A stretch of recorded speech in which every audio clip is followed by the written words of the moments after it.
Oh yeah. You ready for my little song I got? It's gonna happen anyways, Kyle. We can't stop.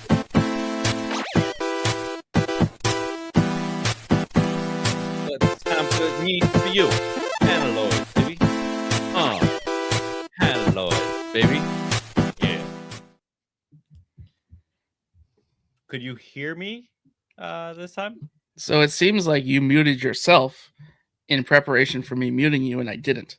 Because I saw in the little tray down here your lips moving, and there was no words. Ah, you little sneaky Yep. snake. I just did nothing, and it worked out better for me.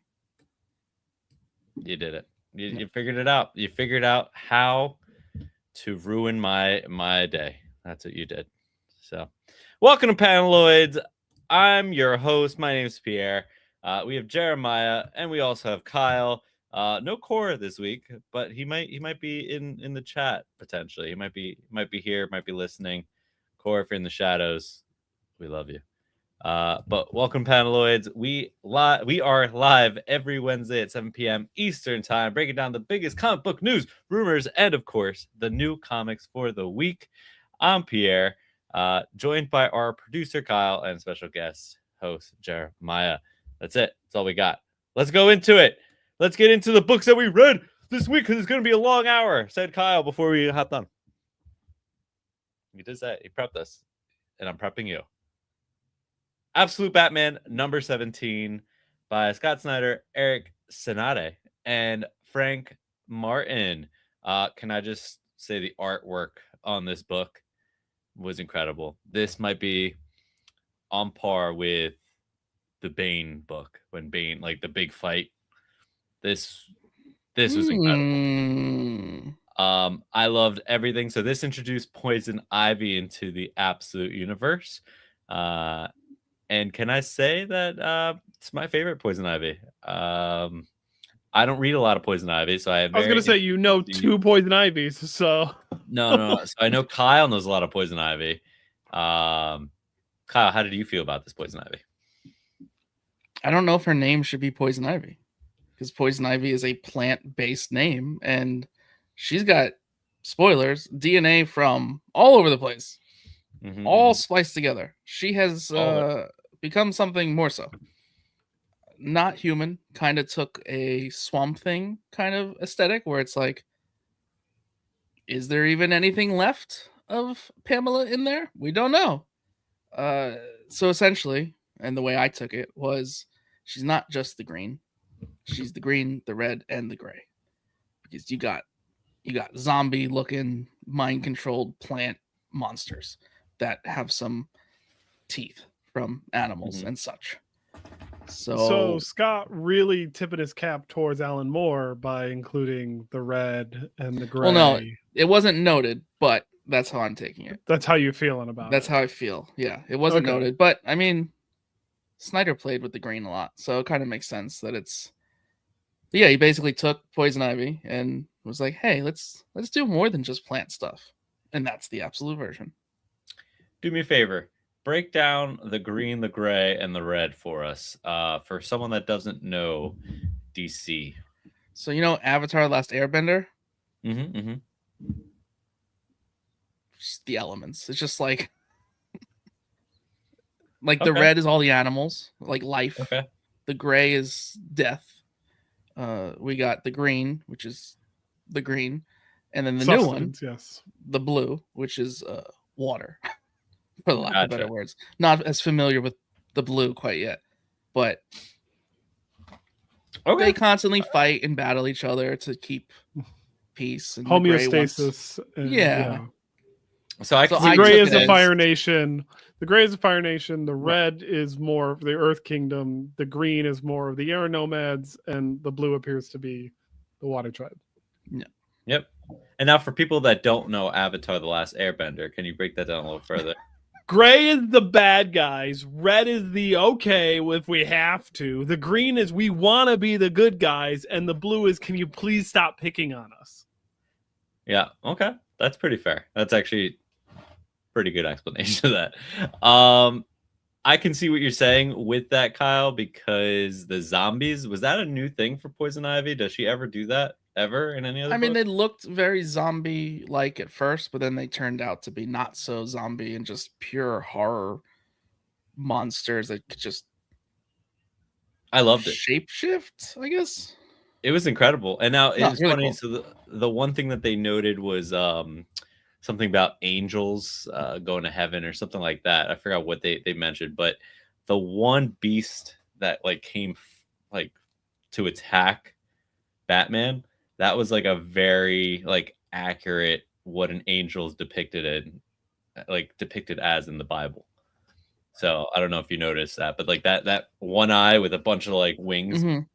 that's how they like actually depict angels, not the angels that we ever really see. Yeah, I'm not caught up on the Bible. I'm a few issues back. I'll have to. Bible fied. Woo! Where's John when we need him? Two Genesis. I'm going. So I do want to note, because I know, Pierre, you were excited about the chainsaws. There was a little bit of yes. a Chainsaw Man vibe we got. There's Yes. a Clayman variant covers cover. getting in trouble So the cover, by Clayman. $300 on eBay. Really? Oh my god! It sold out on Clayman's website within minutes. I don't know how many there were. I think they were going for like 500. 80. So that I missed that one. I'm pretty upset. I missed that one. I didn't, Kyle. I didn't miss it. You absolutely did, because You got it? there's no Nope. way. There's no way Mine's without coming in me the mail. that you even had a chance. Okay. I'll no be way. showing it next week. Next week Yep. on what we have in the closets. That's what we show, what we have in the closets. New I just segment. want to reiterate that we have a long episode. Yes. Gave warning. and I Moving said, on. No fluff. Wolverine Weapons of Armageddon #1 by my favorite Chip Zdarsky, Luca Maresca, and Jesus Aburtov. Naked Blonde Man. Naked Blonde That's Man. my note. The Naked Blonde Man. New Weapon X. This is not the first time we've seen a naked man running around with wolves, and the only difference is this one's blonde. But and he has a little satchel. He has a little satchel. He managed to grab a little satchel on his way out of the new lab that he was being held in. Yeah, spoilers. He has full claws, just like Wolverine. I love this little Chip Zdarsky world that we're getting, which is still like, I'm pretty sure this is like main. This is world main stuff, continuity, right? main Like- timeline. This will Yeah. be the big deal when it gets reset. I was promised Nuke, and I got 3 panels, and 2 of those panels contained him, and 1 contained his pills. Real annoyed by that. Real Give me excited to see Nuke. He's a Daredevil villain who's Okay. a super soldier that needs medication to stay in control, and then he takes different medications to make different abilities of his stronger or weaker. That's So, cool. Yeah, yes, he is also a Wolverine villain. He's fought Wolverine many, many times, but he was originally a Daredevil villain, first appearing in the Armageddon Born Again storyline. Seems very patriotic. You know, Yes. the flag on his face. Legit super soldier. Yeah. So Can that's we cool. have a Wolverine story without flashbacks? Is that a thing? Like, can we No. just have a Wolverine story where he's looking forward and not Absolutely not. 60% of the comic being about what happened to him that we all know a million times over? You know, it's funny you mentioned that, because I also felt that meeting him in a bar seems to be like the first start to Yeah. any Wolverine story. It's like, oh, here he is at the bar again. We get it. He's an alcoholic. Like, can Yeah. we not? Yeah, Even the I would Wolverine admit- video game coming out is going to be that. It's the bar. I didn't think it was that strong of a start, the issue, but then as it got going, it's like, oh, okay. And Yeah. the connection, we'll go full spoilers now. The connection to everything else going on, right? So we see Ginger Cap all grown up. We Mhm. see Origin Box. I thought they were just gonna like flash to it and not tell us. No, they straight up was like, it's an Origin Box. And yeah, I don't know who this blonde man is. I don't know what he is doing with his claws. I don't know if he got the claws from the program or what his powers were before right? Because he was a mutant being hunted that they captured. So I want to know what his powers were before they messed with him. That They made did say he was him animalistic before. right. So what Yeah, made him it a good almost choice? looks symbiotic with how the claws kind of came out. Oh, There's something interesting. going on with that. Okay. So My other thought, just to go down the theory hole, which we love to do so much, Theories. is the origin box already responsible? Like, is that part of what's going on here? And then my next thing, does anyone remember Wolverine's son from the prior Ultimate Comics run? oh my god, from like Ultimate X, that one? So it was from what, like 2013, I don't even 2012? think it was that. I think it was like 2009. No, the one that came after Miles. It was just Ultimate X-Men. So it was Wolverine's son, Kitty Pryde, Iceman, and it was like that was like their little X-Men team. I don't know if I remember that, to be honest. And his son was blonde. So with this Huh. being connected to the end of the Ultimate Universe, I'm like, is this Wolverine's son from the other universe? If they did that deep of a cut, that's going to be interesting. Yeah. Huh. I That's doubt fair. it. I mean, you would be the first one to say it. I would. I better clip this quick. Putting it out there. Hopefully, it is a thing. But I kind of also hope it's not. Like, can we not make him another child that Wolverine has? Why does Wolverine have so many kids? Yeah, he just kind of went away when the Ultimate Universe ended again. There was no real explanation. He has so many kids because he gets Huh. up to activities that we don't describe because TikTok gets rid of them. And then he makes them go away forever. Yeah. Yeah. One's in hell. One's in hell. Yeah. So that's his. But thing. of all of them, that one deserves it the most. He deserved hell. That, I mean, he was, yeah. He had that coming. So, the next Marvel title that we picked up was Ultimate Spider-Man number 24 by Jonathan Hickman, Marco Cicchetto. I said that wrong. I know I did. No, got it right. Okay, we're winning. This should become a new drinking thing. David Messenia and Matt Wilson. I liked it. I liked the fight scenes. I liked how crazy it was. I'll let you guess when I stopped liking it. When everyone survived. No, it was when everyone started talking a lot. There was a lot of boxes, and it was all just It's about a Mary final Jane. issue. They have to wrap up so much stuff. Yeah. They just wrapped up the love stuff too much, and I just didn't want it. I was just like, all right, well, it's Mary Jane and Peter Parker and their little loving family thing. I'm like, all right. I like that. It was like, Did you? At the end of you the day, like that Peter survived? He's a dad. It was a dad. Like, but it wasn't even epilogue. that. It The was whole just like epilogue was a dad epilogue. he had his person. Like, okay, so here's how I took it, which might be a little mushy. Oh, here we go. 616 Spider-Man gets his powers and then finds people, right? Mm-hmm. Ultimate Spider-Man found his people and then got his powers. So the powers didn't define him in any fashion. He had everything he needed before. It was an added, right? So like he had his person, and that's all he needed. And this was just like an amplification of what he could be, but he was already good enough. Instead of, you're like, I have these powers, I have to save the day. It's like, no, like I'm already good, but now I have a little kick to be better. If Valentine's Day didn't pass already, I'd be inviting you out to be my Valentine. That was so cute. That was so cute. It's cute. It's cute. That was cute. No, though they were skating around the lines of like, should we keep this? Should we keep this? Yeah, definitely. You get what I'm saying? So that kind of ruined it a little bit of like, but they're young. I don't see this being the actual end. No, it wasn't. It wasn't at all. And it was too happy of an ending. And spoilers, happy of an ending where Kingpin and Mr. Negative took themselves out. Like they didn't even have to finish the jobs themselves. Like the problem got solved on their own. So Kingpin, yeah, they took themselves out. It's just Mr. Negative wanted to take over, Yeah. and Kingpin was like, yeah, nah, we're I was a you want to little take me out? We're both going out. I was a little like off with that scene because it's like he's falling. Oh, he grabbed on. Oh, he's falling. Oh, he got his foot. It was a little like the perspective of it.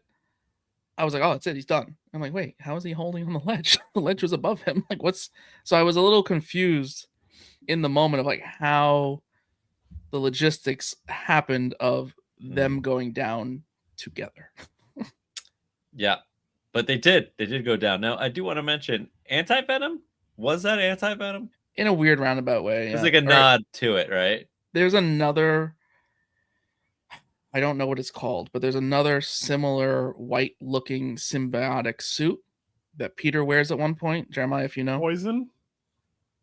Oh, That also could have been kind of that.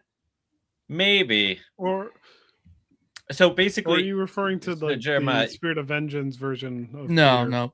Probably Poison. You didn't get to read this issue, but basically, in the last issue, Venom, Richard Parker, gets trapped in like some white goo, and he has to get out of it. So Venom now is like trying to get out, but then it like somehow merges with him and takes the same form as Venom, and he has to fight like a bunch of those, but they're white. So it's either Anti-Venom, a way to begin, or that is how Poison got created as well. Okay. So it could be a nod to either. both or whatever. But Yeah. it's a wrap-up issue. I think they just wanted to throw it in there just to have like some sort of thing. But it was good. Listen, it was very good. And now that Kyle explained that second half, it's a beautiful book. It's a beautiful book. Thank you, Kyle. But it's not the end. It's not the end, but you know what it is? The End of Life, number 1. Segue. A new Vertigo book by Kyle Starks, Steve Poog, and Chris O'Halloran. End of Life, number 1, is about a hitman who botches a job, gets a bounty on his own head, and has to run back to his hometown to dodge killers and deal with messy family drama all at once. What a great way to open this book up. I think it was awesome. You start it, you open it. It gave us everything in probably like a page or two of like kind of a backstory, who he was. It gave a lot very quickly. And it was like perfect. Like the art style, everything was just like, it was just delivered just perfectly. Stephen Poog's art alone is worth picking this up. The artwork is absolutely fantastic. Mm-hmm. This is a Quentin Tarantino movie put to the page, pretty much, is what it feels like. I thought a Bullet 100%. Train. So did I. Okay, yeah, very similar. So we all thought something similar. I thought Brad Pitt would be the starring role in this, 1000%. Like, just fan cast him right now. Just make it happen. This needs to go to movie ASAP. I don't even know what the other books are going to be about. Well, I guess we do, but like, I just John Wick if he sucked is what this was. Yeah, that's a good. Yeah. Like John Wick if he fucked up. Good at the job part, but like bad at the being a decent person part. Yeah. Like he's not likable at all. No, it's like your typical, like, I don't know, finance bro, hitman guy. Yeah. Like it's he's great. I love it. I can't wait to read more of it. Vertigo's got a pretty strong start so far. They're coming in really hot. Coming out swinging for sure. Yeah. I'm excited about these books. So pick this one up. I think this is a speculation book. Like this is going to be something a lot bigger, I think, like without a doubt. So the next up, which was also wild, Dungeons of Doom #2 by Benjamin Piercy and Philip Kennedy Johnson. So #1 was wild. This one really pushed it. Like, I'm surprised this wasn't Red Band.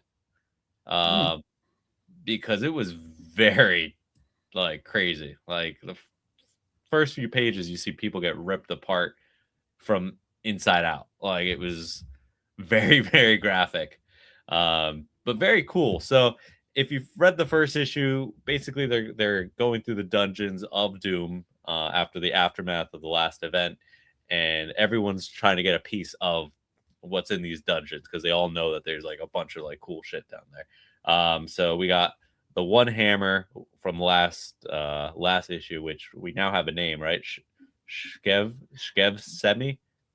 Skiv Semi, and it's not Right. the hammer I thought it was from Fear itself No. because it has a different name. No, it's not. Which Disappointed about that. which could have been cool, but I think it's interesting to see what this is gonna be. So you have a couple soldiers fighting over that, already getting in their heads about the power. And it seems like the way to become worthy of this hammer is to sacrifice someone. Just kill someone, you get the hammer. Yep. So pretty straightforward with that one. Then you have that room where everyone heard Charles Xavier's voice. There's like a mutant the thing. mutant that wasn't supposed to be released. Yeah, and it seemed to like, I guess it like they unsewed his mouth and he spoke into the one guy. He started tripping out one of the soldiers, and I think he saw what's that guy's name? Brother Voodoo? Was or not, maybe not Brother Voodoo, but it might have been his brother. What's that guy's name? Brother Voodoo's brother? Doesn't he have a brother? Jericho Drum is an only child. Okay. There's someone else that's like magical. It was like in the Storm book. I don't know. All I know is there was a magical being. He saw a bunch of flashes, and then he broke someone's face, and then he was inside out. Like, it was pretty quick. It was like within like two panels. He went crazy, killed someone, and then he himself was inside out. It's the best way I can describe. This is why we don't unsew the mutant's mouth that was sewn shut. Yeah. They said don't touch it, and he's like, okay, and he touches it, and don't touch it. It's very comical how it's like you go into the Dungeon of Doom knowing it's some pretty heavy artifacts, and it seems like they just sends a bunch of idiots. Like no one is conscious of how bad the things are, and instead of just like taking them and running, they're messing with them. Like they're playing with them there, not outside the dungeon, but in the dungeon. And it just is. This issue was way stronger than the first, in my opinion. I think the way that they paced the stories and like it followed up each part from the first issue, but it said to itself, yeah, this part doesn't need 15 pages. It needs 2 pages. And the fact that each part was its own length that was necessary, I think it was great. It kind of makes up, I will say, for some of the mishap of the Doom event, because everyone I've heard that stuck with it is just like, I don't know what the point of this was. This kind of gives it a point. Like this is helping it have a pretty solid point. Mm-hmm. The skull-shaped fruit, spoiler, that's really cool. Like that's a nice new part of the lore that we have our Batman messing with. So let's break that down. So last issue we were introduced to Umbra, who is our bat Wakandan, right? So that's his praise to a bat, lives in a bat cave, and he broke into the Dungeons of Doom to find this herb that is skull shaped, similar to Black Panther's herb that you can. I don't actually know. Does that give him powers? So the best way to say it, I'll read the exact quote from the book. The heart-shaped herb allows you to travel to the ancestral plane, but the skull-shaped herb brings the ancestral plane to our world. Yeah, a little flippy flop. Not very good. But if you try to bring someone back very from the dangerous. Dead, very dangerous. Yeah. And during this, while he's eating it, his Umbra bat person is talking to him in his head, and he's like, "You want to see your wife again? You gotta eat this. Eat it. You gotta eat it." So I don't know. I thought Umbra was like a good guy, and now I'm like starting to like question what his intentions are here, and I don't think it really is a good thing. And like you said, these people are coming into this dungeon and dabbling with things that they shouldn't be dabbling with. and just So- killing They each other. they really Yeah. picked the weakest links to go in there. It's very bizarre. Yeah. Very bizarre. Yeah. Seemed like Yeah. an important mission. Yeah. I thought Umbra was going to be like a lot bigger, but it seems that I think Umbra is going to really cause a lot of issues here. Yeah. So, Yeah. yeah. And then Red Hulk. Anti-hero Panther is okay though. Yeah. Yeah. Like, No, I think I'm I think okay it- with that. Wakanda needs a lot more, and I think this adds another layer to it. So I'm excited for that. What were you saying though, Kyle? You were about to mention. Oh, just Red Hulk, just his presence. Yeah. In this and in the next book we're going to talk about, Red Hulk's presence is pretty cool. Like, he's a cool villain. I don't know how else to say it. Like, I don't think I appreciated him as much until these two issues. I was like, oh Yeah. yeah, no, he's kind of evil. Like, he's pretty evil. Like, we knew he was bad, but like, I always thought like getting the powers, they try to redeem him, partly because of the Hulk smash cartoon. I thought like, okay, they're trying to, do like they always do. Like, a villain gets cool and they try to make him cool. No, he's almost the worst. Yeah, he is pretty bad. So yeah, so the next book. I think it's cool. So this book, Dungeons of Doom, they're all underground. And this next book, Captain America #7, you see what's happening above ground. So Red Hulk is stomping around. So in Dungeons of Doom, they're going through like earthquakes, like things are falling, rocks are falling, it's unstable. And above ground, he's fighting Captain America in issue #7 by Chip Zdarsky, Delilio Diaz, Frank Appelazar, and Romello Figuaro Jr. I'm sorry about all those names.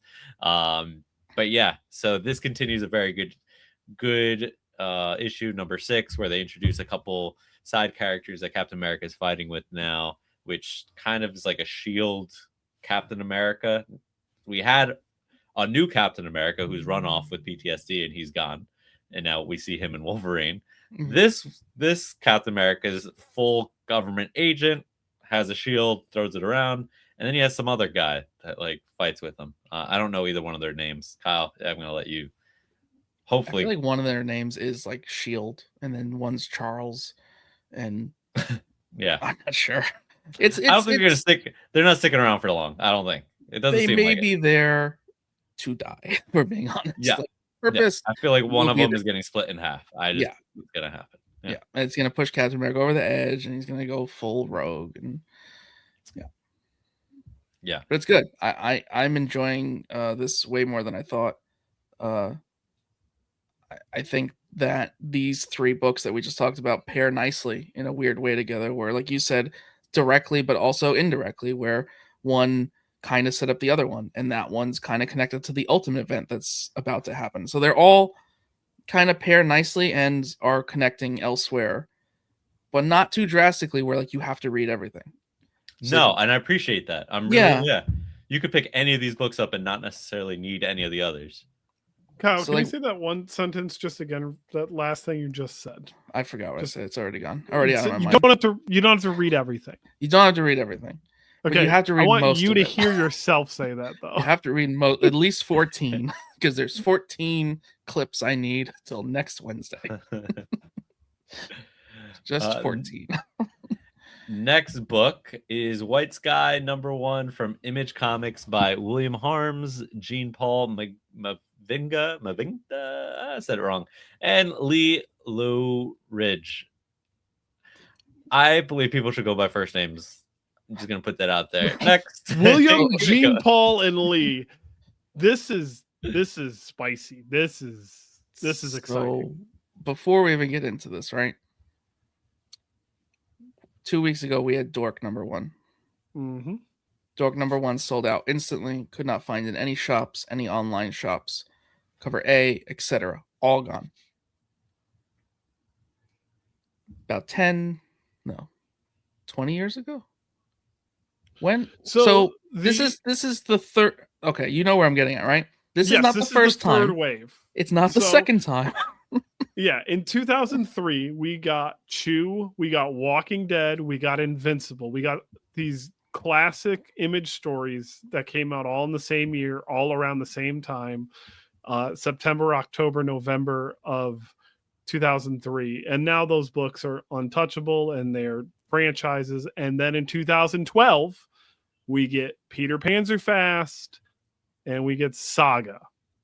And now, 14 years later, Dork and White Skies. It seems as though we're entering the third age of this is really good. You should go buy it. Oh shit, you can't because it's sold out. It's 100 to 200 on eBay right now. It came out today. So when it happened with Saga, there was a few other books that shot up in price out of sex criminals and whatnot. The fear of missing out, right? FOMO for sure. They came down eventually.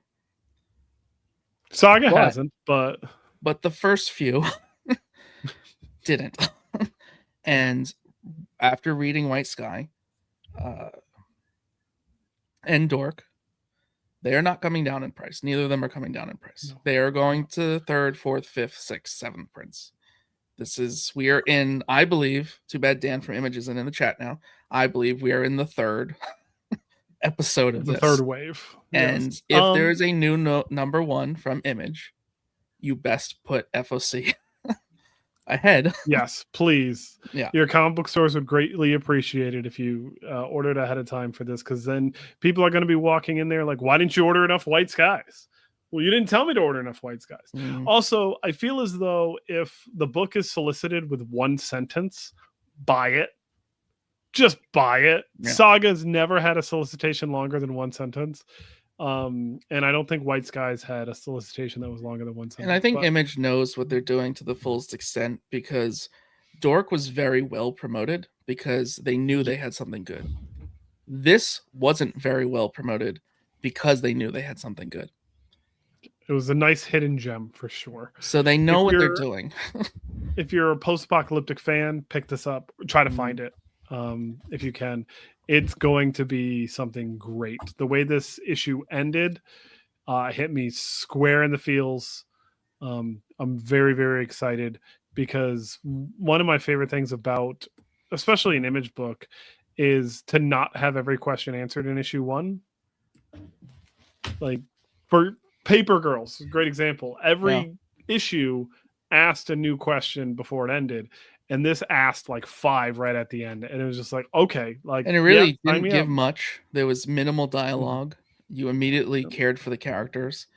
And like you said, spoiler, we don't know what these demon creatures are. Because the way that they protected themselves, assault circle? Like it's running away and then assault circle. Yeah. And they describe these demon things as catching you as worse than death. Yes.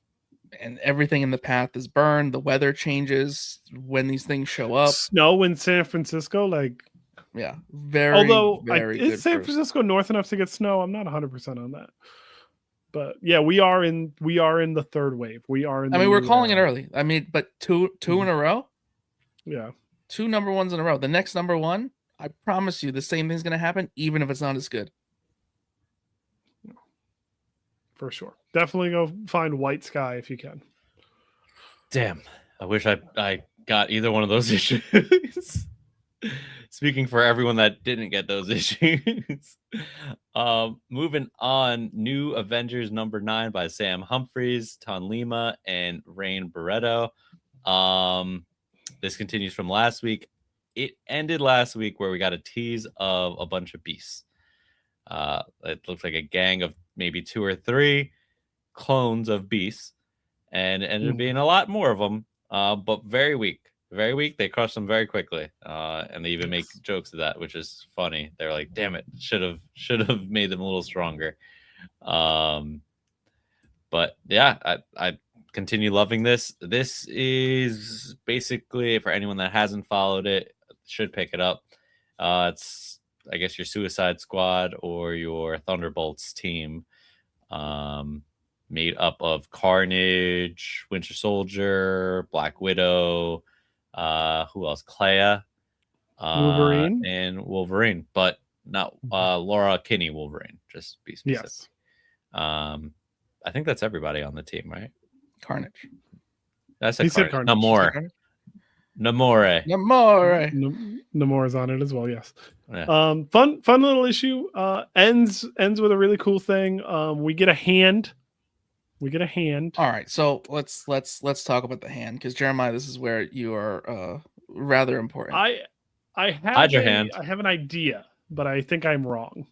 All right, so full spoiler. The last panel is a hand with a Hydra ring, and under is the letter B dash 26-L. So Jeremiah, is there So any my significant guess issue? is it's Baron von Strucker. But we have a the B thing and an is, L. it is a left hand, Okay. and Baron Strucker's right hand is usually the issue. When Baron Strucker has his hand power thingy-mabob. So B could be Baron, and Ludwig von Strucker. BL, I don't know. Although it's Wolfgang von Strucker, but Ludwig and a 26. Any significant 26 first appearances? I think we should. No, 26 isn't ringing any bells, because Baron Strucker's first appearance is Sergeant Fury #5. Red Skulls is Captain America #1. Armin Zola is Tales of Suspense. Oh God, I'm gonna get flamed for this. 68. So all right. So Strucker's not a bad guess, though, for sure. I love that Jackal keeps changing his appearance. It makes me so happy every time he shows up looking a little bit different. But yeah, my guess is Strucker. My guess is Strucker for sure. I will say Iron Apex has really grown as such a character that I don't think Sam Humphries can kill him, because Marvel won't let him, because they're going to want to use him elsewhere. Now, I guess they technically could, because they'll just clone him again, but he's just, out of all of the evil clones, what a standout character. The tone is changing, more serious now, and like I feel like he's going to get his own series. Well, like inferior Iron Man. Didn't John say inferior Iron Man? He said something, or was that Spider-Man? Inferior Spider-Man. Oh, inferior Spider-Man. Yeah. And we were talking about Ben Reilly specifically. Moving on. Nice. Yeah, we're gonna gotta throw that in there. I'm gonna email Sam Humphries as promised. We're gonna get ready for issue number 10. Can you just tell us? Email him right now and just say, tell us who the Hydra hand is. Who's the hand? We need to know who the hand is. God damn it.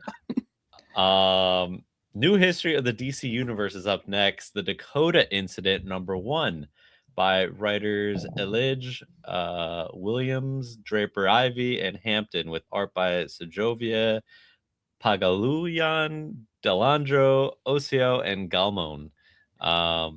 Definitely said at least 9 of those wrong. We should make an unwritten rule that if you can't pronounce more than one of the names, just skip them. Just skip them. I'll put them in the caption. I'll give credit elsewhere. I'm completely down for that. So the Dakota Incident, for anyone that is unfamiliar with what it is, Kyle, break it down. So I'll be honest, going into the first few pages, I was immediately disappointed, because I thought it was an info dump. I thought we were just getting a lore book. It was not. It was a story. Obviously, as I read the story, I was like, oh, this is actually really cool. So they follow Beacon as he gets displaced, and he's basically witnessing a history that he's unfamiliar with of his city, right? Like, he's witnessing all of the events, but differently. So it almost is not an info dump as the last new DC history book was from Wade. It was more so a continuity reconfiguring. It was a reboot. It was all of that, in the sense like what could have been and what is now, and it put different players as the problem, as the villain, modernized, very quickly caught you up with like who these characters are, because sadly we are not as all familiar as we should be. But yeah, it's like from Beacon's perspective and narration, who is a future character that Static basically, I don't want to say sidekick, but like kind of mentors, right? So it gives you this alternate past. Lex Luthor is the big villain, but spoiler, once it jumps to future and then present again, we get the art shift change. We get the shift to what the world is now, and it shows Static unaware, right? That's the big spoiler, the epilogue. Static unaware of what either really realities were. You don't really know which one his is, but at that moment, he's not wearing his costume. So it seems like the story they just told you had played out in such a way where Static has just moved on with life and is no longer a superhero.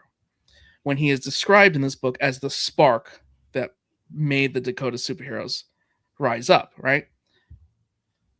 The shift of the art and the tone when they show Static in current time going, again, huge spoiler, but again, going to back to his suit and pulling his suit out to like come back. What a fucking page. Like what the way I can do it. I'm allowed. the way it hypes you up for Static. Like there's going to be like we've been getting some Static with Batman Beyond. We got this. We had the seasons, right? This has to mean a straight up ongoing, not a mini series. Like this has to mean a straight up ongoing that is part of the main DCU. After he handles his own the current situation, right? Their own little Flashpoint situation. I would love nothing more than an ongoing Static book for multiple reasons. But yes, POC needs to have an ongoing at every company, but DC has drastically dropped the ball with that. Yeah, no, so. They have, and I'm not saying they did this, so now that no, it doesn't just like wipe away the years of only miniseries and like alternate realities, right? But they're setting up that you start with a Static book, you handle this Flashpoint, that's what I'm going to call it, right? This Flashpoint situation, and then you can get an Icon book. You can do a retelling of that, like because the little time jump stuff kind of like gives you a pass. An Icon book would be so important right now. Yeah, it would be so important. And it's too the way they show him as like he's the adult in the room, where he's kind of like, no, I know this is wrong, but like we kind of have to because like it'd be worse if we don't. Like he's the adult in the room where he's making the tough decisions that aren't right, and the kids are like, no, we have to fight. So it's just like a cool, it's a cool vibe. It's giving, and I'm excited to see what else comes out of it for sure. They should kill off. Should kill him off. Oh, Static. Kill off Static. Yeah, you would say that. Just kill him off. Clip farming. You gotta get it. Gotta use that as a John clip. To say that, not you. Use that as a clip, Kyle. We need the views. We need the views. No, I grew up with Static, the TV show and everything. So I feel like, I mean, we all did. So we need more Static. I know there's something about that last page that was like, we need get more. a whole book of this, like ongoing, monthly, like Static needs more. We need more. We need more Static. Let's go. Kyle, we're back to Marvel with Null number 2. Al Ewing, Tom Waltz, Juan Ramirez, and Eric Arsini. I just got to stop reading them. We're just not going to read them. There's a bunch of writers, a bunch of artists on this one. Null number 2 is a little bit catching you up on this light person that Null has fought before, and like where this light spear comes from. Solicitations ruined so much for this book because we, spoiler, don't listen to me if it wasn't ruined for you, but we see Null in a white suit, so he obviously gets some light power somewhere along the way, but a little bit of a dump of catching you up, a little bit of a dump of what everyone's objective is here, but we get Thanos and a nice payoff. And Thanos killed the light guy. He killed him, and he took his spear. So now Null has to fight Thanos with the light spear. So issue 3 is going to be nuts. Like if this issue wasn't the strongest, it doesn't matter. It's set up for the next one. The next one's gonna be nuts. And who doesn't want to see Null fight Thanos? Like, just cool. Just really cool. All right. Yeah. We'll definitely pick this one up. We got Generation X23 by Jody Hauser. Japako yeah, done. Bunch of people. We got Jody, Japako, and Eric. There All you right. go. Yep. So I think I'm the only one who gave this a shot. I almost didn't because I know there was a very good Wolverine run before this, and I kind of was questioning if I needed that. I didn't. It was an easy jump in point. You have Wolverine, and you have Scout, which is not the name she should have, but Scout. And spoiler, they kind of uncover another Weapon X program. Only this one seemingly is more so based around her. So there's a little bit of a flashback showing you a character that is a time manipulator. And she Wolverine story with a flashback? What? Exactly. And you have Wolverine seeing like this old mutant that has this time powers, which I don't know if she's a new mutant or not. I assume she is, at least new to this book, but not to the flashback. She wasn't new. And they do a little time whatever, and then you're like, oh, the Weapon X program is based around X-23, not whatever Logan was. So it's an interesting take, and it's interesting that this is going alongside, like, it released the same day as Armageddon. So like it's almost like its own little pocket situation.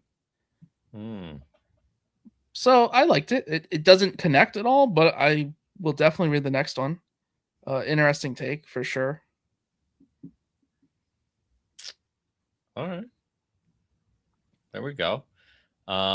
We also got It's Jeff Meets Daredevil #1 by Kelly Thompson. So I will say about this book, just as much dialogue that was in the book. It's very cute. It's very fun. Very clever. It's Jeff. It's exactly what you expect. It's Jeff stories. He's just doing little shenanigans. Doesn't want to take his pills. Doesn't want to, go here, go there. Doesn't want to flush the toilet. It's fun. All ages fun. Gwenpool's in it, so Jeremiah would like it. Fantastic. At least Daredevil's definitely in it. So for the first part, that was the purchase price. Probably the least amount of panel time. He doesn't wear a Deadpool costume and a Daredevil costume at any point. He does. Oh, and then he's Jeff's lawyer. No. Does Jeff? Oh, wear Jeff? No, costume? Jeff wears a dolphin costume, and he gets a rash. Just for shits and giggles and funnies. HeroClix still exists, and they have a new Venom set dropping next week that has a Jeff Venom figure in it. So I will say, and this will lead into our next segment where I'm going to just vomit words from my mouth. Yes. There was somewhere an exclusive HeroClix. And I was not able to get to that somewhere. There was security and there was walls, and I could not get to it. But I was trying for you. I haven't played that game in so long, but I mean, it's still interesting to kind of look back on it and see what's coming out. It was a Daredevil one. Fuck. That was deserved. We get, so the new rule is we get 3 fucks. That was my second. So I haven't broken my rule yet. I have said a bunch of names wrong, but I haven't broken the cursing. That counts. You messing up a name is the same. It still takes away from the counter. No, that's wrong. But yeah, damn. Okay, all right. So set me up here. Okay, yes, Pierre. Just set me up. I'm sorry. So Kyle had an incredible weekend at Toy Fair 2026, and he got to look at a bunch of McFarlane toys. This is Toy Fair New York, right? The Javits Center. And what an incredible time you had. Yeah, so a little background story. It was on Valentine's Day. That was the day I was able to go. I got approved for press. I didn't apply any of Paneloids. I instead applied my wife as my photographer. So when I said to my wife, "We're going to the city for New York we're going to New York City for Valentine's Day," she was rather excited. Like, "Oh, a Broadway show? You got a reservation at a nice restaurant?" No, Toy Fair 2026. What's Toy Fair? I don't know because we've never been there before. We're gonna find out. So this was an invite only kind of situation. This is not like civilians can buy a ticket to go in. You have to be press, exhibitor, or something in between, distributor, someone in the business, right? This was our first time. I'm very thankful they approved us. I'm very sorry that I was not properly prepared, possibly even underdressed. A lot of people were dressed in suits and were very nicely dressed.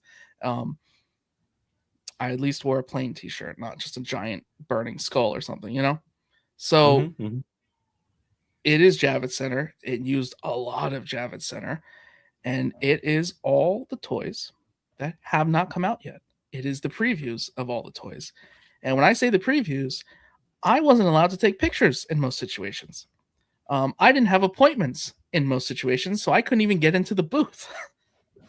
There were certain booths that had 10 feet tall walls around them that had 2 doors to get through. You had to go through one, be debriefed. I guess they like take the radiation off you, and then you go into the toy room.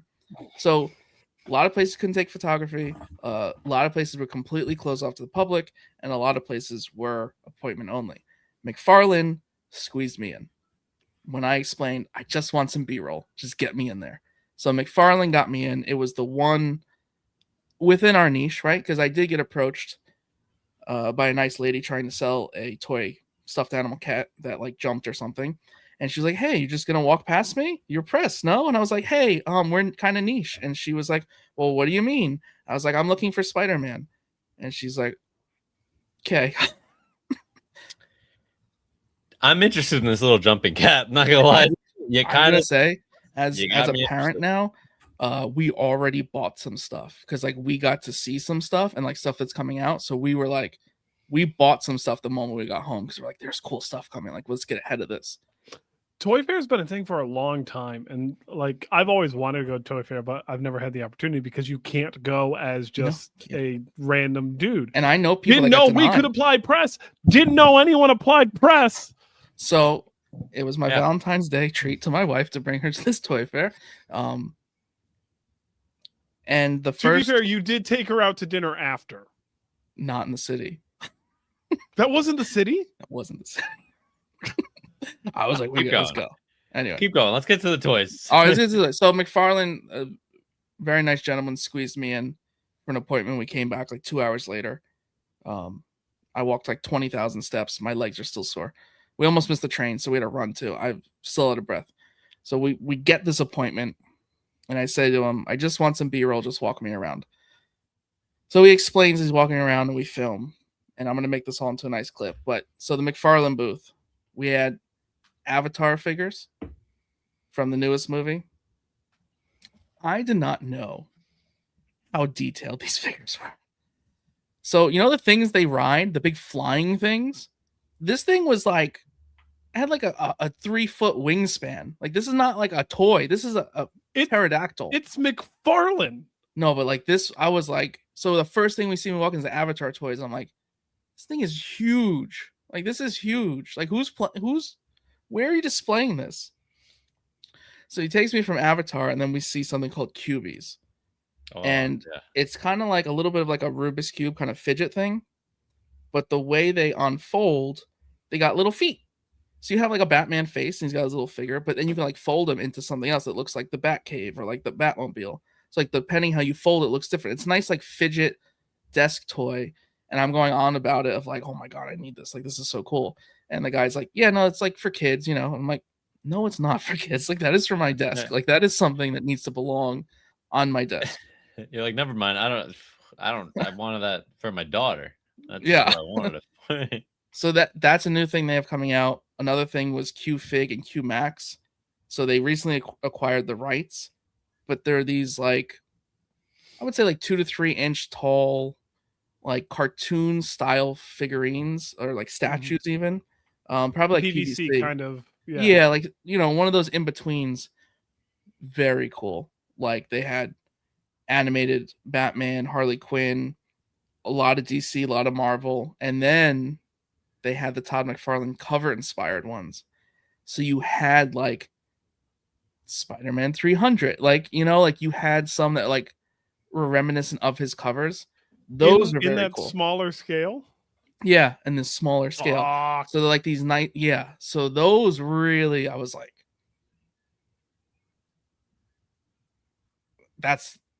I don't want to say that that's going to be like a big thing now. Like, I don't want to say that this is going to, but statues are expensive, and these little guys are really cool. I could see these being like a big thing along with the cubies. I think the cubies are going to be There's still probably going to be a $20 to $30 price point. Yeah, but my guess. Yeah. So Oh, I'm sure. So that was the one thing I realized as press I failed at. I didn't ask any questions. I was just like, "That's really cool. Like, I want that." And they're like, "Okay." Like, not at any point was I like, "When's it come out? What's the price?" None of that. I didn't do any of it. I was just I excited. love how to this see guy it. had all that like queued up for you Mhm. to ask, and he's just like, And I'm like, "No." "Oh, moving on." I'm like, "What else you got?"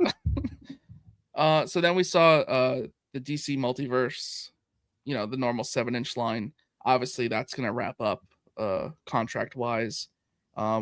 There was some DC Direct stuff, so we had 1 in 3 scale busts. They're like, okay, All right, I'm gonna just come right out with it. Mhm. I was on my phone just now. No, we know. I'll admit it. We heard. Yep. I was looking up QBs. I was looking up QBs. Did you find them? I did find them. I might be interested in Right? I'll be honest. That's what I was doing. I was looking Okay. it up. You can't mention all these toys and not expect me to look up at least one of them. So just keep going. So I saw some more Todd's mods. I saw these PVC busts. There was a Batman Beyond one, but what was really unique about that one, the way it was cut, there was no emblem. So it was cut around the emblem. So it was like a hollowed out part. So there was no red whatsoever. Very odd choice. Because they could have done the emblem in there. Put the red No, light it was in there? just I don't know. It Yeah, was but odd. It's a QVC. I mean PVC, so you can just stick one in there. But the way it was cut, I'm telling you, it was very unique. Very odd choice. You would think they would have like made the emblem emphasized, and it was just not there, as if it was like plucked out. And like nothing on anyway. Some really cool DC stuff as far as like the statues and the sculpts.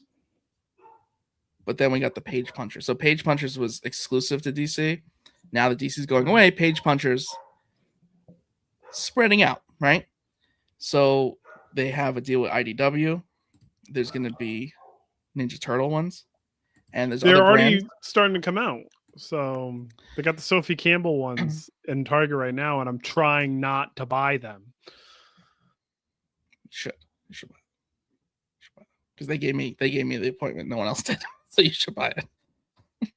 But yeah, then there was merch. I got to see all the Spawn DC pins, and a lot of them are like like comic covers, which is nice to see. So it's like it's not just like to sell the action figure, like it's like to the comic, right? There was t-shirts that were toy photography t-shirts.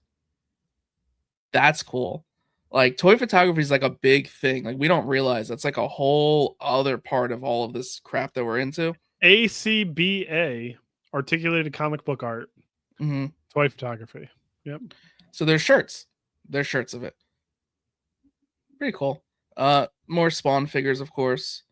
Blind bag construct minifigs. Like the normal kind of minifigs you build. Getting some of those.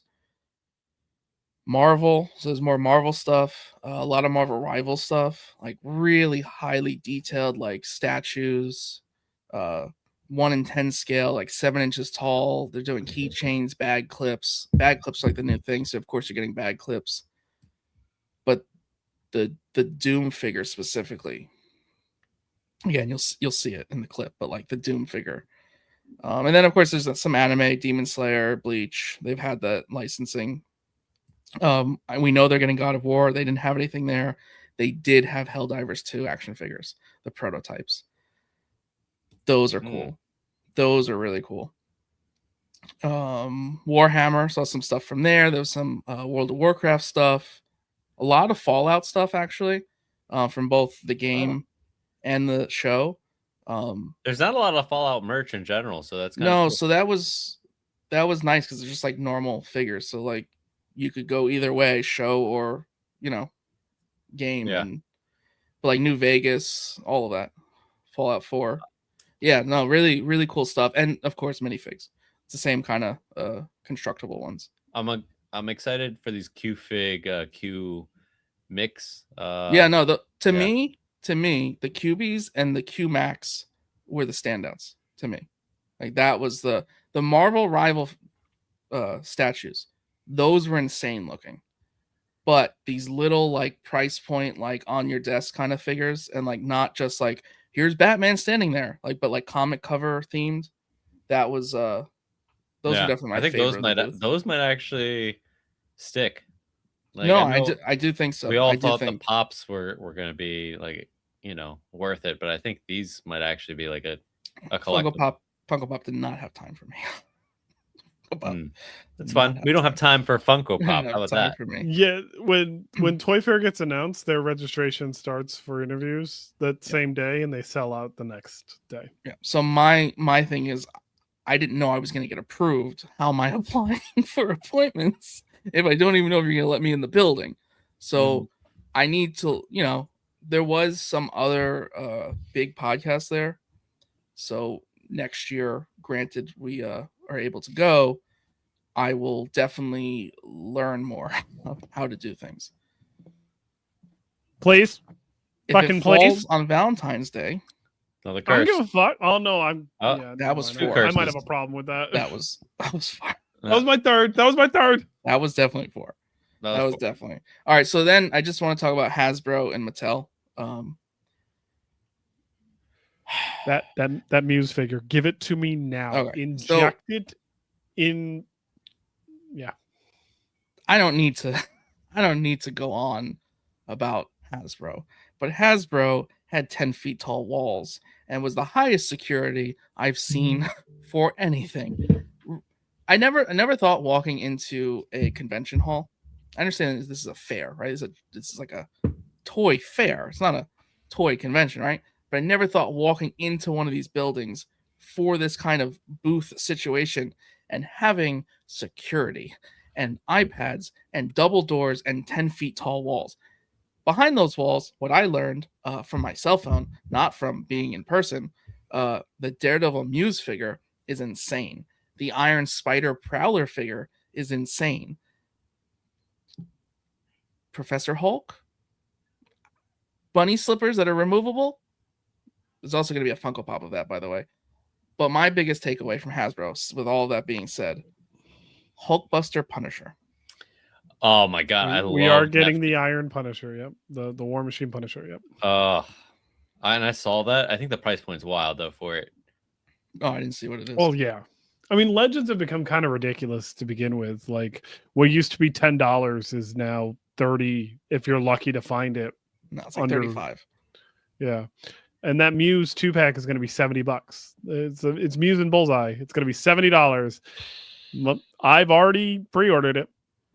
It's really nice, though. It's a really nice figure. Yeah. I only need the Muse. I don't need the Bullseye. As much as I love Marco Cianciarulo, I don't love that version of Bullseye. So, no, I like Muse that one. Is so good. Muse is so... Well, you can have a loose one because if you do get it, you're just going to keep it in the damn box like a maniac. So.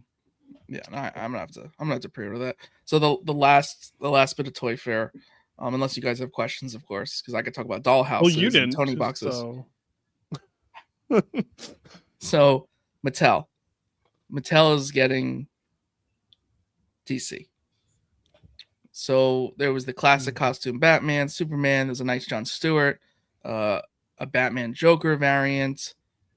There was some stuff for the younger. I don't know, maybe like early action figure, like that weird stage of where it's like, can I have a real action figure, or is it like for an adult and I'm displaying it? That in between action figure. They had a Batmobile that the hood splits apart, and in it is a motorcycle with Robin. And it's like a highly detailed, huge Batmobile. And it just like pops open, and then Robin can shoot out in his motorcycle. Mm-hmm. Is it meant for and he younger? Didn't ask price point. Didn't ask price point. No, didn't ask price point. But it was very, very cool. Where it's like, I know it's meant to be played with. Like, this is not a display figure, but that is a pretty detailed, pretty cool Batmobile.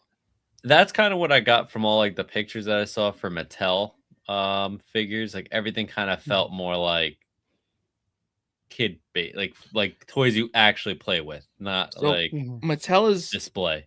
Mattel is doing something that, this is my theory. It is doing something as the mindset of a number one. So yeah, they had the Mighty Collector series. So so they're getting the rights, and they're starting with very basic figures. A basic Batman, a basic Superman, not even specifically any version of the costume. And why? Because there's collectors out there who'll be like, oh, it's the first wave. Like, I have to go buy the wave. I think that's just what they're doing. They're just going to get all the characters out, all the main ones, and then we're going to start to see a little more heavier stuff, right? Yeah, that's pretty accurate, I think. Oh, where were you?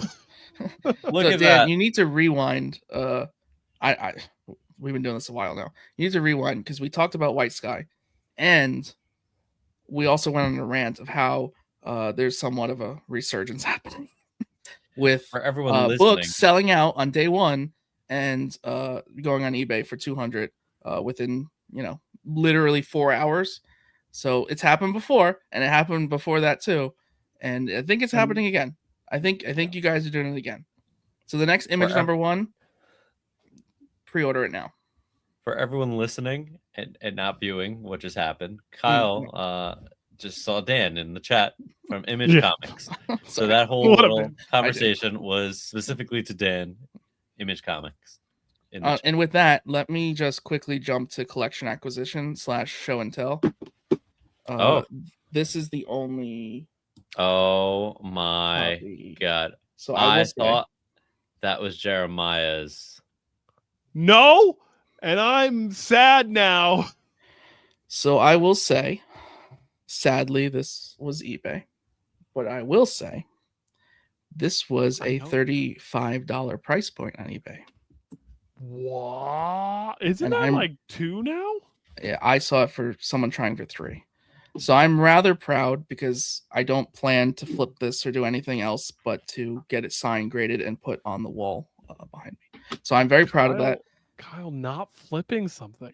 Not flip. I don't do that anymore, okay? I don't do that anymore. I thin the stack sometimes. I thin the stack. The wall only has so much room. No, but for real, I want the Stegman cover, obviously. That one's my god, expensive. I supposedly have a cover A. Supposedly.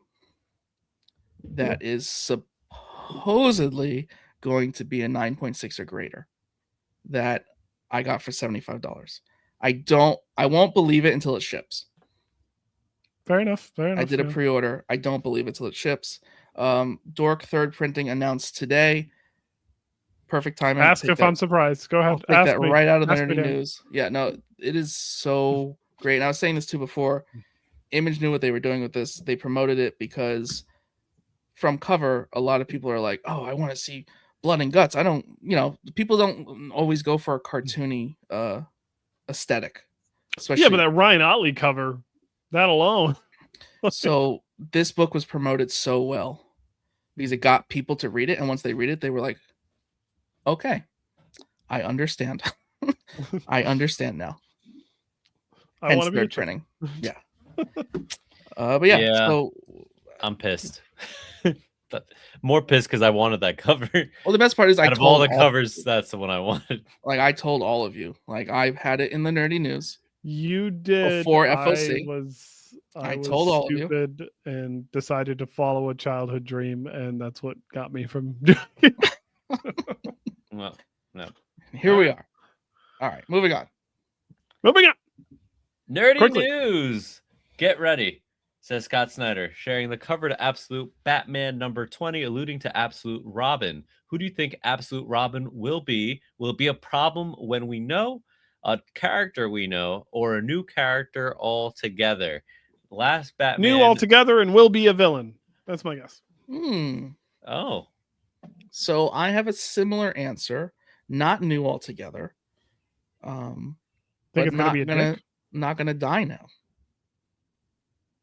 So we have Dick. He's We in do the have- Absolute Universe. We have Grayson.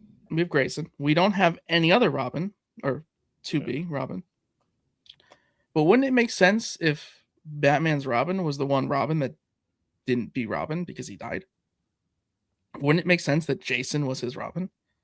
And like you didn't have him turn anti-hero because he died? Like Batman doesn't get him killed? Maybe. That's my thought. I like that. I always wanted Jason. Unfortunately, as much as I love him as a character, has, I don't know, like it's Red always. Hood has not been written very well in a long time. Yeah, thank you for saying it. You said it a lot nicer than I was trying to find a way to say it nicely. So thank you. And even like with the last debacle, like yeah, that didn't when help. they pulled it, I don't believe they pulled it for political stuff because that wasn't probably at all worthy of being pulled for that. They were just like, yeah, this I think is they not pulled it going to 'cause be it was good bad. anyways.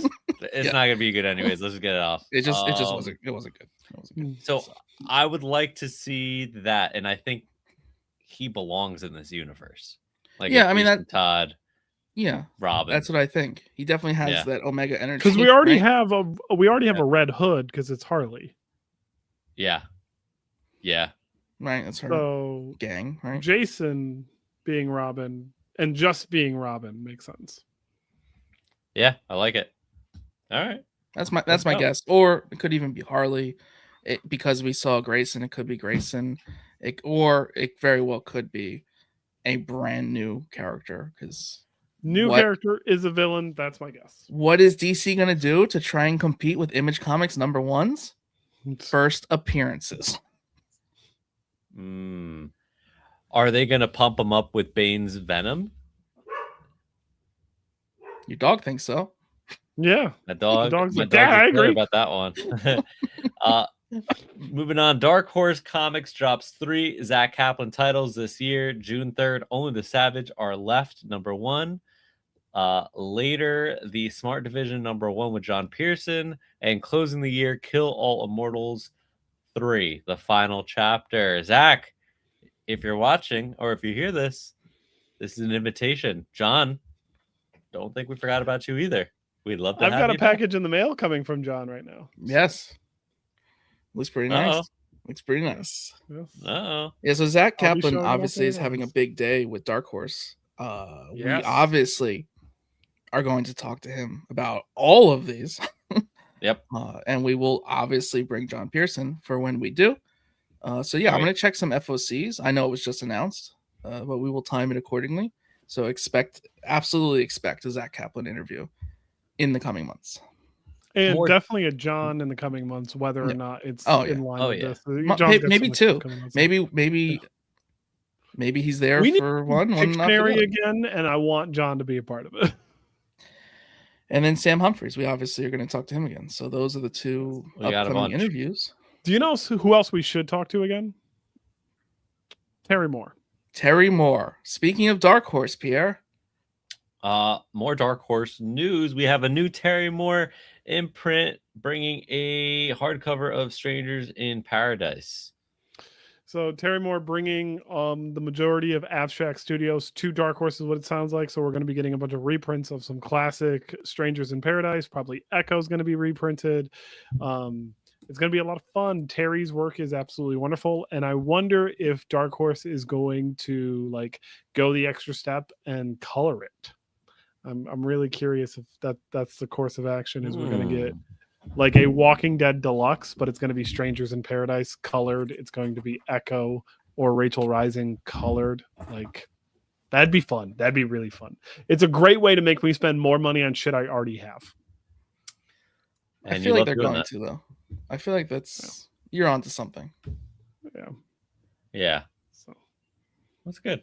Screen time. The Mandalorian and Grogu trailer. Kyle, are you talking about the trailer from the Super Bowl? Is that what we're talking about? Or is there another trailer? I think the one that came out a few days ago was slightly extended. Okay.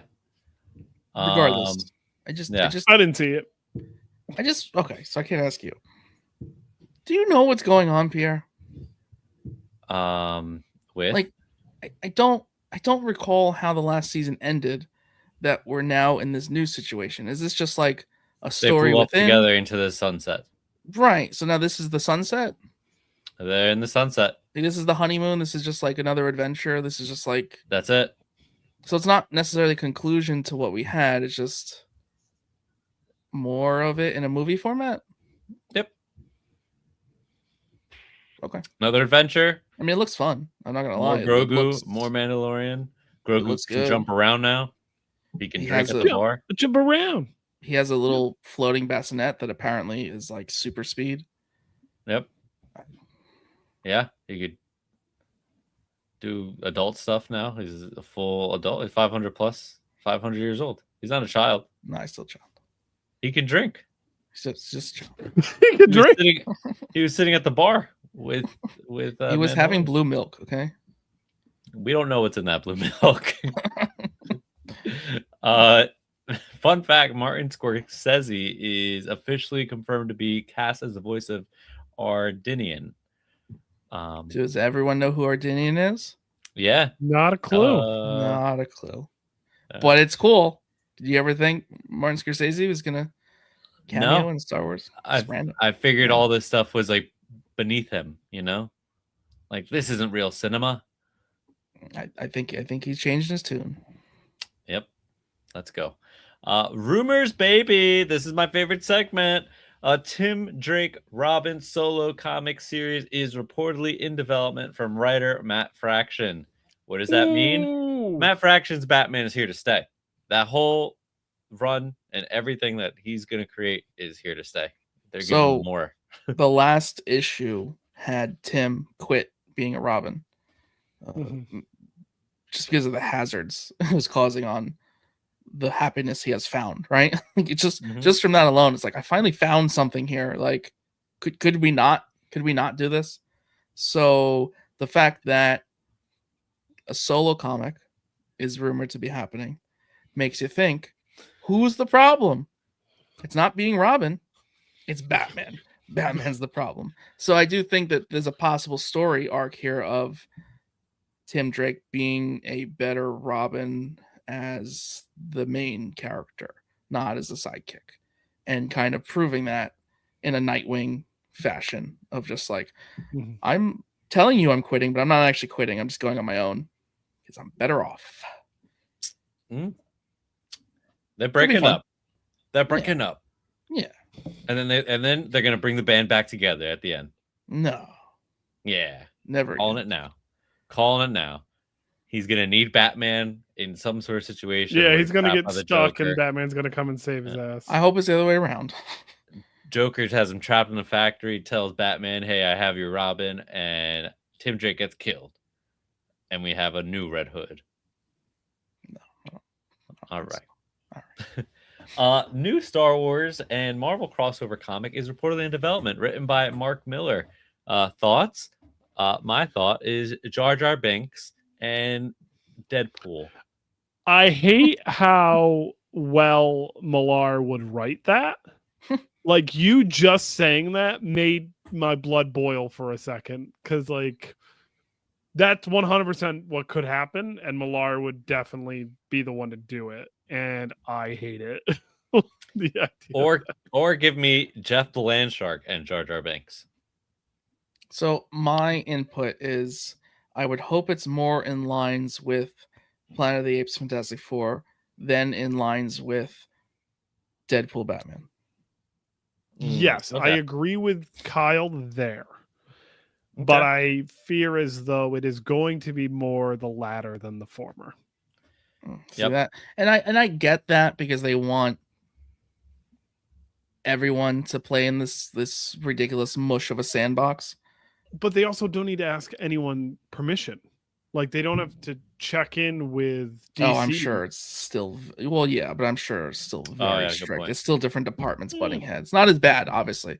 But There's no different departments. It's all just Disney now. Marvel's doesn't exist, but that's besides the point. That's a conversation for another day. Can we just talk serious though? Like if this was like a serious book, Guardians of the Galaxy. oh yeah, but that's what I mean. I would love to see just a story. Like just give The Yeah. Parseps race. The Parseps race. Yeah. Millennium Falcon, Milano. like somebody skips into the other universe and they fall into the race and they fall into a pod race and Drax has lightsabers, like something along a story base. Gamora with a dual lightsaber. Come on. We should write it. Rocket Raccoon with a gun that shoots lightsabers. Just a bunch of lightsabers that just keep flying out. All right, Pierre went too far. It went too far. What? Went too far. Fine. We have another rumor. Franklin Richards revives Wanda Maximoff in Avengers Doomsday, with Doctor Doom using her for his plan. Elizabeth Olsen reportedly returns as a villain. Okay. I'm going to stop it there. I don't think she becomes a villain. I think she comes back. Yeah, it just wouldn't, like, we're done. Her villain arc is over. She can't just be a villain again. Not yet. Like, she needs to be a villain later on again. But right now, she just needs to come back. So that way she can just be crazy on an island somewhere. Okay. So build her back up into being House of M and then Krakoa. Yeah. But yeah. Pierre, what was that? Let's I missed that.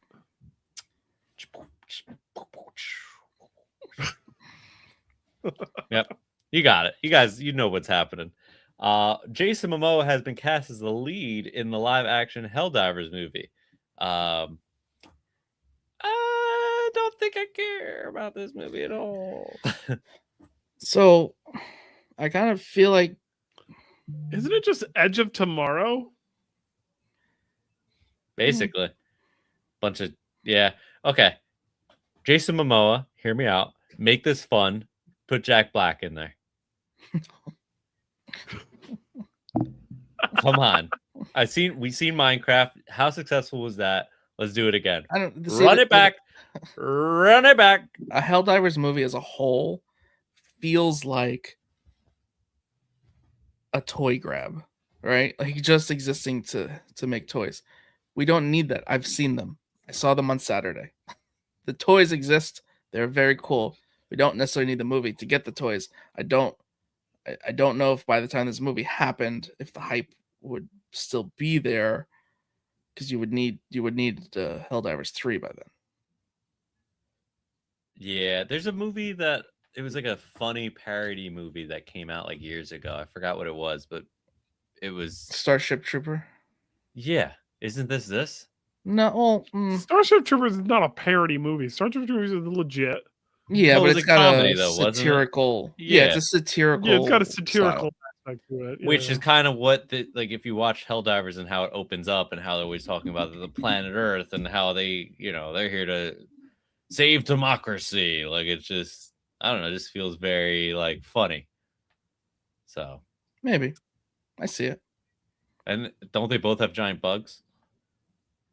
They Bug do both have aliens. giant- Yeah. You're right Yeah. about that. You see what I mean? You see what I mean? Yep. I don't want to see what you mean. I don't want to. Yeah, you got it now. That's it, guys. That wraps up Paneloids Comic Books and More. If you're watching on YouTube, hit subscribe and move yourself to the mobile version, because this version you just see our heads and they're so giant. But on the mobile version, we look normal, like normal humans. You could actually see my hands. It's cool. It's like going to IMAX theater to see everything in our rooms. You can see a cool thing that I have over here that Pierre has not noticed yet. You're not allowed to have that in your room. What are you doing with that? What are you doing with that? You don't want to go to the mobile version, guys. You don't want to Is go. that stolen valor? You don't want to see what's in the side of his room. It's very alarming. If you're listening on the podcast apps, follow the show and leave a review. It helps more than you think. And go check out our recent interview with Alex Segura. Full conversation is up now. Guys, buy the t-shirt.